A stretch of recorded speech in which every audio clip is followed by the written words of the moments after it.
The next presidential election is more than 3 years away, but high-profile auditions for Republican contenders are underway.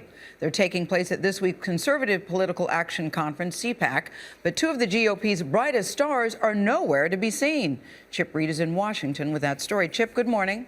Well, good morning, Gail and Charlie. For speakers at the CPAC conference, it's a tough balancing act. On the one hand, they have to impress the nation's most influential conservatives with their conservative credentials. But at the same time, they have to advocate ways to expand the party, two goals that are often in conflict.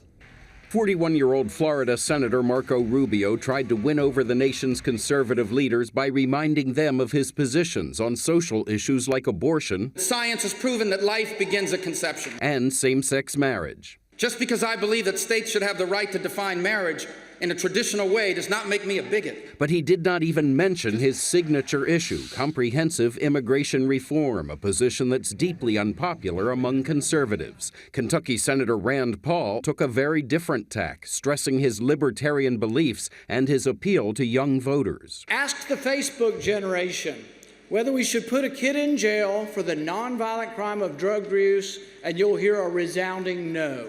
And he had harsh words for the Republican old guard. The GOP of old has grown stale and moss-covered. Other speakers will include possible presidential candidates, including Congressman Paul Ryan, former Florida Governor Jeb Bush, and Louisiana Governor Bobby Jindal. But there will also be plenty of contenders from the past, including Mitt Romney, Donald Trump, and Sarah Palin. I cannot thank the president enough for his personal concern and compassion for our state. But some GOP bright lights were not even invited, like New Jersey Governor Chris Christie, who upset conservatives by publicly praising the president's response to Hurricane Sandy, and Virginia Governor Bob McDonnell, who earned the ire of conservatives by supporting a tax increase. Rick Davis, who managed John McCain's presidential campaign in 2008, says CPAC is a bit like a club and they can invite whomever they want. But I would say that if their focus is on the future and winning elections, then they probably ought to look to the leaders of the future and not be focused so much on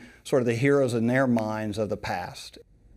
So one big goal of the CPAC conference is to identify the strongest conservative candidates for 2016. But today, it will feel more like 2012, as both Mitt Romney and his running mate Paul Ryan are scheduled to speak, along with Donald Trump.